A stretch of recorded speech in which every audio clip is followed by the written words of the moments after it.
I'm Nikki Hardiman, and I'm glad you're joining us for Study at FaithElement. I'm here to provide you with some background information on your biblical passage for today.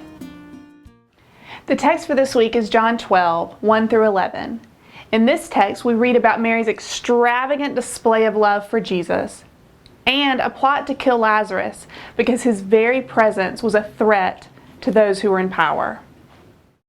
The setting for our story today is at the home of Lazarus, Mary, and Martha. These were good friends of Jesus even before Jesus raised Lazarus from the dead. Perhaps they invited Jesus to dinner to display their thanks for Jesus bringing Lazarus back to life. At some point during the party that evening, Mary approached Jesus with her hair unbound, knelt down before him, poured an incredibly expensive bottle of perfume on his feet, and then wiped his feet with her hair. This was an incredibly intimate display of affection in front of so many people. Scholars disagree on whether or not Mary was a lady of ill repute. If we read the story in Luke's Gospel, it would be easy to draw such a conclusion. However, both Mark and John seem to indicate that Mary was a good woman, and there's no reference at all to her sinfulness. Even still, the intimacy of this encounter may make us blush, even today. Just a few things for us to take note of.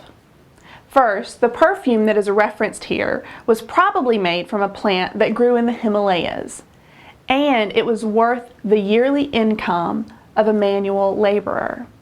Not only was it incredibly expensive, it would have also been a fairly rare commodity. Additionally, no respectable woman in first century Judaism would have been seen in public with her hair down. This does not mean that Mary was not respectable, but it does give us a clue to how shocking her actions really were to the other observers in the room. Finally, we know that we are close to Jesus' death and burial. Anointing a body was the final step before burial. However, this would not happen for an executed criminal. It is unlikely that this is the reason that Mary is anointing Jesus' feet, but for us as the readers, we can understand that this was the beginning of preparing Jesus for his impending death. Mary's act in this scene is one of lavish love, and not the kind that is sweet and lovely to watch, like an elderly couple squeezing each other's hands as they walk down the street, or a young son bringing a flower to his mother. It's an expression of love that seemed to make everyone in the room uncomfortable, except Mary and Jesus. Mary's willingness to be so vulnerable makes us all a little uncomfortable. Did she have to go and do that in front of so many people? Why didn't she just wait until all the other party guests had left for the evening? My own sensitivities and unwillingness to be so openly vulnerable make me want to tell Mary to stop, or at least wait. Mary gave more than expensive perfume to Jesus that evening.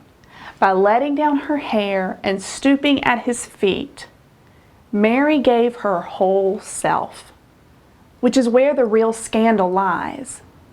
Giving lavishly is one thing. Allowing ourselves to be vulnerable and open to ridicule is a whole other level of giving.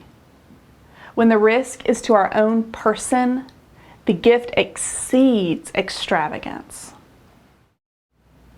At the end of this text, we learn that not only are the people in power plotting Jesus' death, they are also plotting the death of Lazarus. When Jesus raised Lazarus from the dead, many people began to follow him and believe in him. By performing this act, Jesus became an even bigger threat to those in power than he was before. While Lazarus did not ask Jesus to raise him from the dead, the very fact that he was walking around again meant that he was in danger of going back to his former grave. By receiving the gift of life from Jesus, Lazarus' very life is what was at risk. Jesus loved them all, Mary, Lazarus, Martha, and everyone else that was present.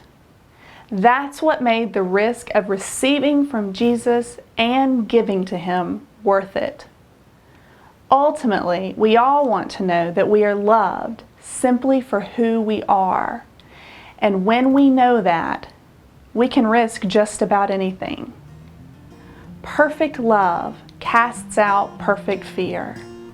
And it does so by providing a security that all of our planning and caution and conforming to society's expectations can never match.